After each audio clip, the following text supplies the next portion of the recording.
Assalamualaikum warahmatullahi wabarakatuh. Perkenalkan, saya Gusti Firda Khairunisa MPD, dosen program studi pendidikan matematika Fakultas Keguruan dan Ilmu Pendidikan di Universitas Islam Malang. Pada video ini, saya menyampaikan pernyataan diri dosen dalam unjuk kerja Tridharma Perguruan Tinggi atau PDD UKT-PT di bidang pengajaran. Di kesempatan ini akan saya paparkan tentang salah satu mata kuliah yang saya ampu di program studi pendidikan matematika, yaitu teori bilangan dengan kode mata kuliah GBK 08. Mata kuliah ini wajib ditempuh oleh mahasiswa semester 2 program studi pendidikan matematika dengan bobot 3 SKS. Mata kuliah teori bilangan merupakan mata kuliah yang membahas relasi dan sifat terkait bilangan bulat. Pada mata kuliah ini, dieksplorasi tentang sifat-sifat bilangan bulat, induksi matematika, koefisien binomial, basis bilangan, algoritma pembagian, keterbagian, FPB dan KPK, algoritma Euclid, persamaan Diophantine, bilangan prima, kongruensi, teorema sisa Cina, dan kriptografi. Adapun capaian pembelajaran lulusan atau CPL terdiri dari 4 aspek. Yang pertama CPL sikap, yaitu mengintegrasikan nilai-nilai aswaja dalam kehidupan sosial, akademik, dan religius. CPL ini merupakan CPL wajib di Universitas Islam Malang. CPL keterampilan umum, yaitu mampu menerapkan pemikiran logis, kritis, sistematis, dan inovatif dalam konteks pengembangan atau implementasi ilmu pengetahuan dan teknologi yang memperhatikan dan menerapkan nilai humaniora yang sesuai dengan bidang keahliannya. 3. CPL keterampilan khusus, yaitu mampu mengambil keputusan yang tepat berdasarkan informasi dan data dalam penyelenggaraan pendidikan yang relevan. Dan yang keempat, CPL sikap, yaitu menguasai konsep teoritis matematika, meliputi logika matematika, matematika diskrit, aljabar, analisis, geometri, teori peluang dan statistika, prinsip-prinsip pemodelan matematika dan persamaan diferensial. Adapun capaian pembelajaran mata kuliah teori bilangan atau CPMK teori bilangan, yaitu yang pertama mahasiswa mampu mengidentifikasi sifat, relasi, dan metode yang melibatkan bilangan bulat. 2. Mahasiswa mampu membuktikan sifat dan teorema terkait bilangan bulat. Dan yang ketiga, mahasiswa mampu menyelesaikan masalah menggunakan sifat, teorema, dan metode terkait bilangan bulat. CPMK ini kemudian diturunkan menjadi beberapa sub CPMK. Mata kuliah teori bilangan dilaksanakan secara luring dengan metode perkuliahan yang digunakan meliputi ceramah interaktif, penemuan terbimbing, problem-based learning, dan diskusi kelompok. Pada proses pembelajaran, baik penyampaian maupun asesmen diintegrasikan dengan teknologi seperti Mentimeter, Quizzes, Kahoot, Genial.ly, dan platform digital lainnya.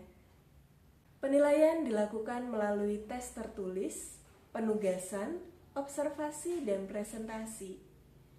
Selain itu, di akhir perkuliahan, mahasiswa diminta untuk mengisi form self-assessment yang bertujuan untuk mengetahui informasi terkait kekuatan dan kelemahan mahasiswa dalam mempelajari materi, apa yang mereka butuhkan untuk belajar lebih efektif. Selain itu, self-assessment mahasiswa dapat digunakan dosen untuk mengidentifikasi area mana yang perlu ditingkatkan, sehingga kualitas dan efektivitas pembelajaran dapat ditingkatkan. Terakhir, self-assessment diharapkan dapat mengembangkan keterampilan self-regulated learning mahasiswa. Untuk menunjang perkuliahan digunakan beberapa referensi, seperti Elementary Number Theory oleh David M. Burton, Yang kedua, Elementary Number Theory and Its Application oleh Kenneth H. Rosen. Modul Teori Bilangan oleh Gatot Musetyo, serta artikel-artikel jurnal terkait penerapan kontekstual dari konsep teori bilangan. Demikian pemaparan terkait mata kuliah teori bilangan yang saya ampu, dan berikut cuplikan pembelajaran yang dilakukan secara luring. Assalamualaikum warahmatullahi wabarakatuh. Waalaikumsalam warahmatullahi wabarakatuh. Gimana kabarnya pagi ini, Mbak Mas? Alhamdulillah. Ustaz, Allahu Akbar. Oke, sudah siap belajar atau belum? Siap. Ibu cek loh ya. Semangat 45. Sekarang Ibu cek, beneran gak sih sudah siap belajar? Ibu tanya, sudah siap belajar atau belum? Siap. Oke. Berarti pendengarannya oke, sudah siap ini. Sekarang Ibu cek fokusnya. Coba dengarkan pertanyaan Ibu ya.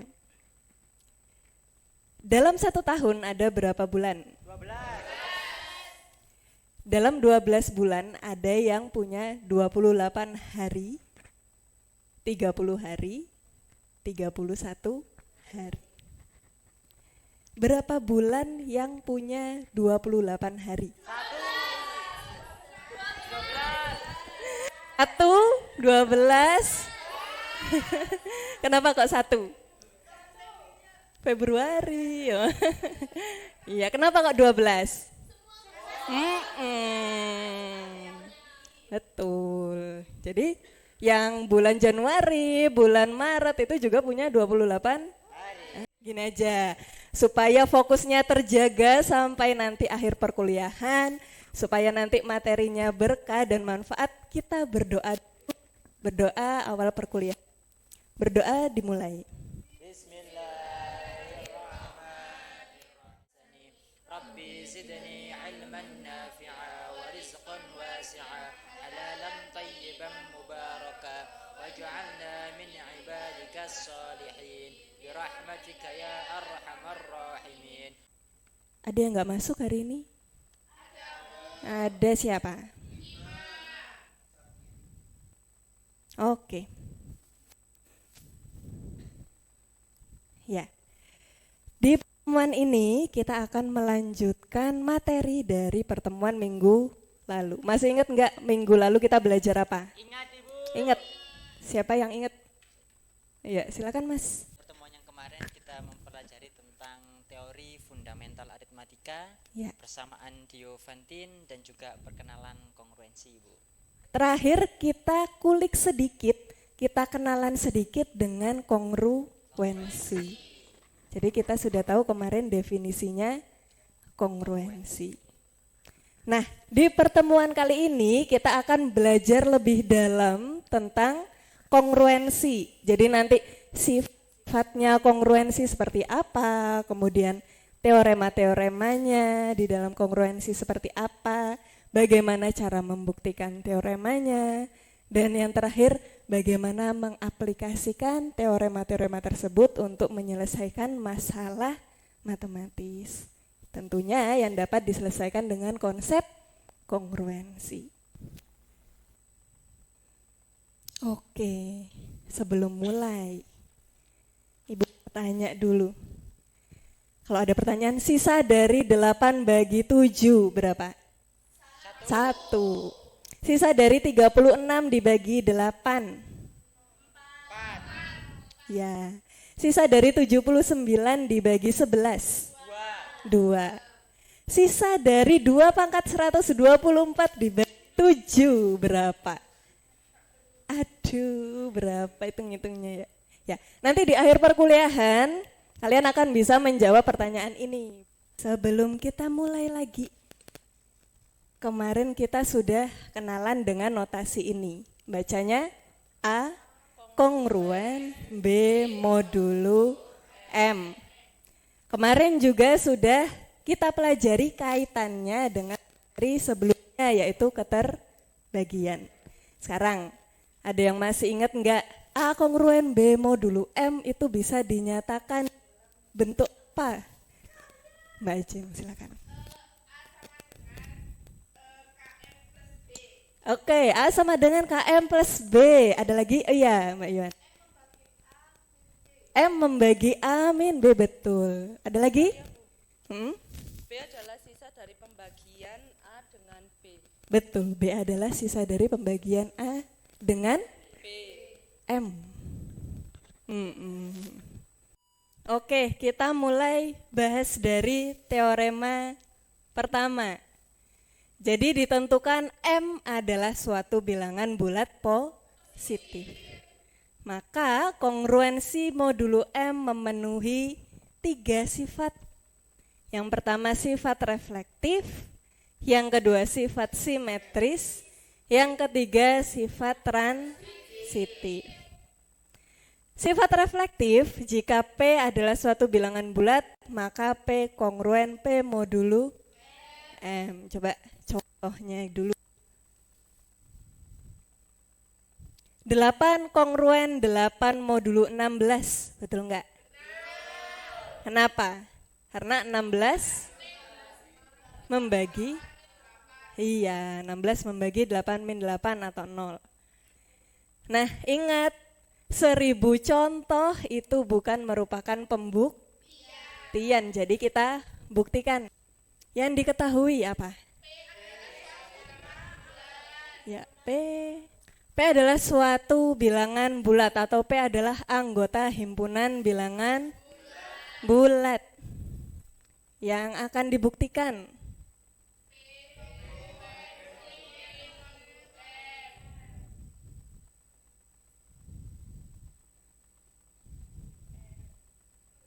P kongruen P modulo M. Gimana membuktikannya?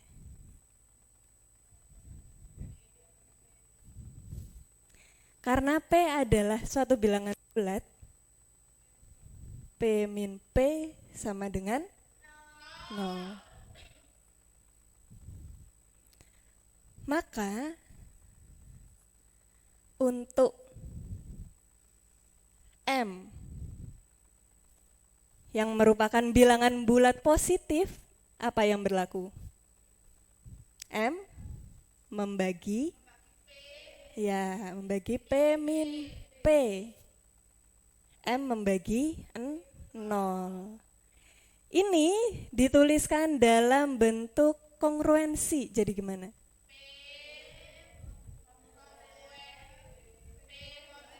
Iya. Terbukti. Ada pertanyaan sampai sini? Oke, kita lanjutkan ke sifat simetris. Jika P dan Q adalah bilangan-bilangan bulat, sedemikian hingga P kongruen Q modulo M, maka Q kongruen P modulo M. Yuk, yang diketahui apa? Ya. Ada lagi?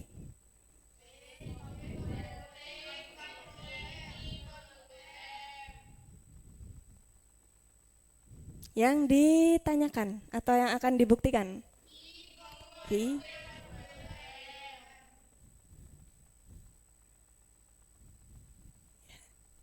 Untuk membuktikan berarti kita perlu berangkat dari yang kita ketahui. Apa?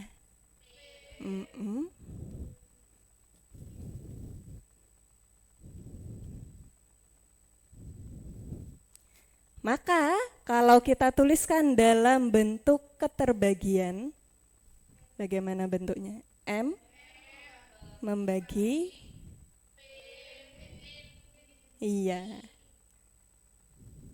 Sehingga, gimana? P min Q sama dengan,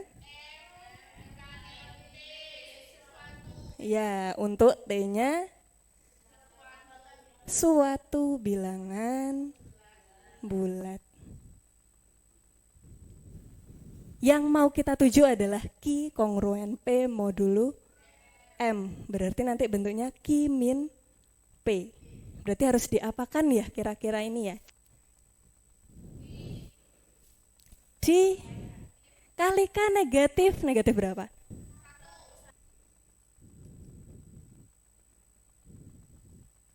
Kalikan negatif 1, maka ketika kita tuliskan dalam bentuk keterbagian, jadi apa?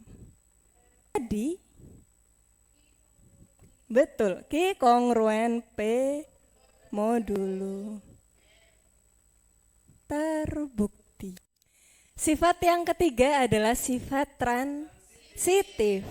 Jika P, Q, dan R adalah bilangan-bilangan bulat, sedemikian hingga P kongruen Q modulo M dan Q kongruen R modulo M, maka P kongruen R modulo M. Bagaimana pembuktiannya? Oke, yang diketahui apa nih? Langkah pertamanya harus apa dulu? Iya, yang diketahui. Apa yang diketahui? P kongruen Q modulo M. Maka M membagi P min Q atau di. Perhatikan bahwa yang mau kita buktikan apa? Iya. Berarti P min R sama dengan dari yang diketahui tadi. Kita hubungkan P min Q ditambah Q min ya. Terus P min Q sama dengan MT plus MS. Kemudian bukle pakai apa? M. Sampai sini kita ketahui bahwa P min R sama dengan M kali T plus S. Berarti apa itu? Berarti M? Iya. Jadi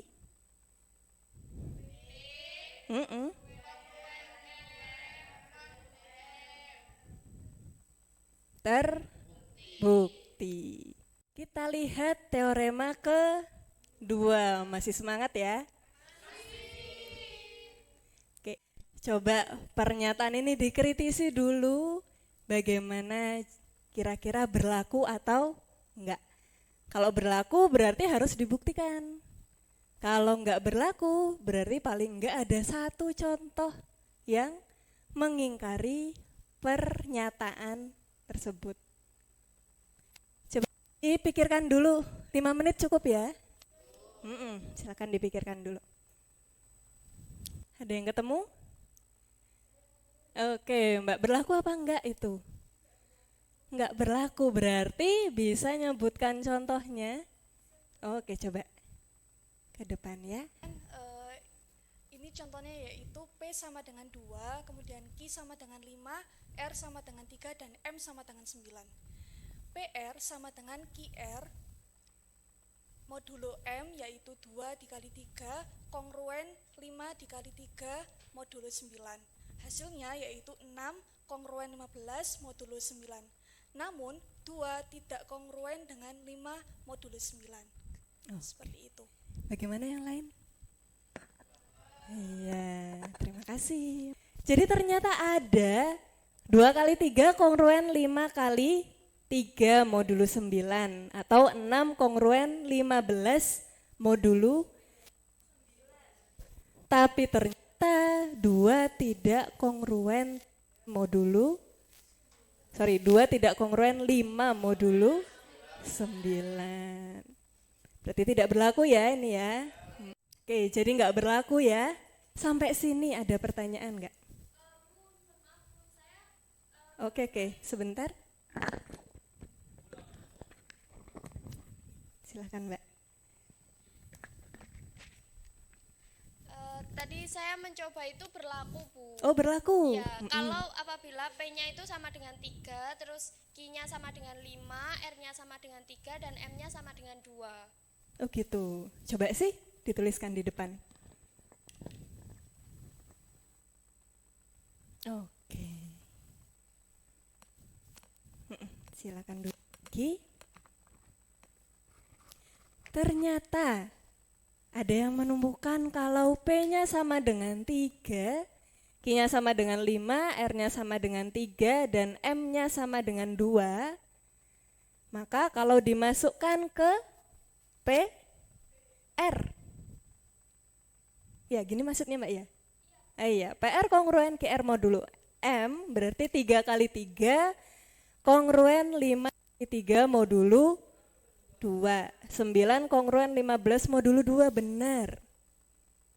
Kemudian kalau sama-sama dibagi 3 berarti 3 kongruen 5 modulo 2, juga benar. Berarti berlaku apa enggak? Ingat, kalau ada suatu pernyataan, kemudian kita temukan contoh kontranya, berarti pernyataan itu tidak berlaku.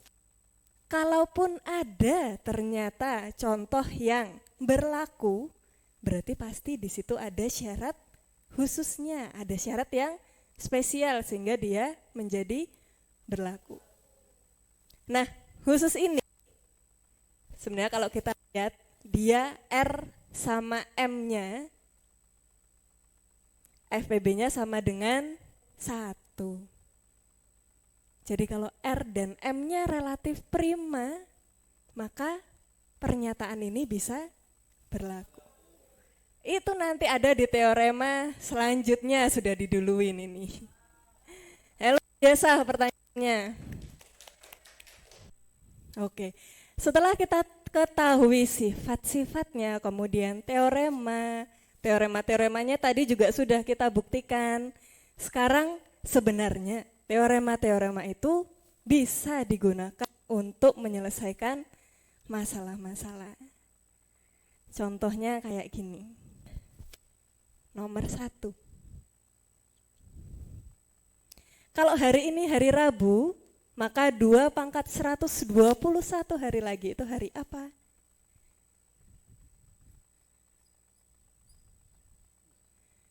Kalau dalam 1 minggu ada berapa hari? Berarti nanti dia modulo, betul. Berarti nanti yang kita cari adalah sisanya modulo 7. Kita dari yang paling sederhana dulu. 2 pangkat 1. Iya, dia kongruen 2 modulo 7. Kalau 2 pangkat 2, 4 modulo 7. Kalau 2 pangkat 3, kongruen 8 modulo 7, atau bisa kita tuliskan 1, betul. Nah, sudah kayak gini. Bisa kita pakai teorema kalau P kongruen Q modulo M, maka P pangkat R kongruen Q pangkat R modulo M. Sana dikalikan 2, berarti ini juga dikalikan 2. Sudah, ini jadi berapa? 2 pangkat kongruen 2 modulo 7. Sisanya 2. Berarti 2 hari setelah hari Jumat. Berarti 2 pangkat 121 lagi hari apa? Hari Jumat. Oke, kalau nggak ada pertanyaan berarti gantian ibu yang pengen tahu sudah sepaham apa sih untuk materi hari ini. Ini ada joinmyquiz.com, silakan masuk ke situ. Join code-nya 771812. Oke, sudah lengkap? Siap ya? Dimulai dari sekarang.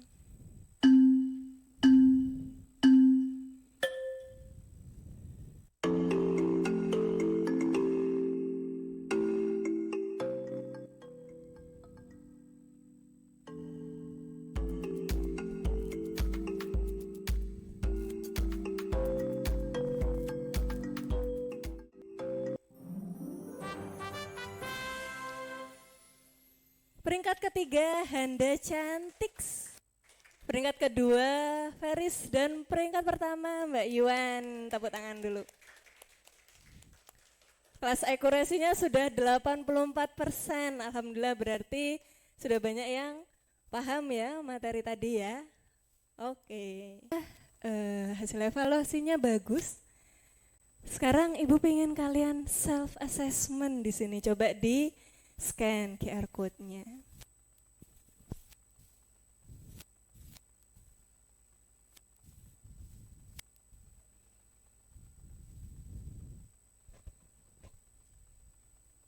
Sudah semua? Sudah, oke. Nanti self assessment ini Ibu gunakan untuk mengetahui keunggulan-keunggulan apa, kemudian kalau ada tantangan apa yang bisa diperbaiki untuk pembelajaran selanjutnya. Menuju akhir, apakah ada yang bisa memberikan refleksi? Hari ini kita belajarnya apa aja, apa yang kalian dapat, apa aja boleh. Angkat tangan siapa yang mau? Oh, oke Mbak, silakan. Dari pembelajaran hari ini kita mempelajari tentang sifat, teorema, kongruensi, Bu. Oke, ada lagi? Sifat iya, teorema iya, ada lagi? Silakan mau menambahkan. Selain belajar sifat dan teorema, kita juga belajar pemecahan masalah yang bagian dari kongruensi serta pengaplikasian di kehidupan sehari-hari. Wah, benar. Tepuk tangan buat itu yang sudah kita pelajari hari ini ya. Untuk minggu depan kita lanjutkan ke materi selanjutnya sesuai dengan RPS yang sudah Ibu bagikan di kontrak perkuliahan. Sebagai latihan banyak sekali soal-soal di buku pedoman kemarin, di buku Kenneth, bisa dikerjakan untuk memperdalam pemahaman kalian tentang kongruensi dan teorema-teorema kongruensi. Baik, demikian pertemuan. Semoga bermanfaat. Kita lanjutkan lagi ke pertemuan selanjutnya.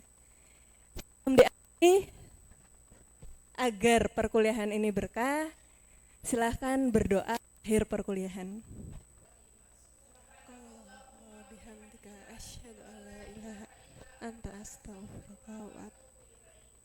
Ketemu minggu depan dalam keadaan sehat semua insya Allah. Oke, assalamualaikum warahmatullahi wabarakatuh.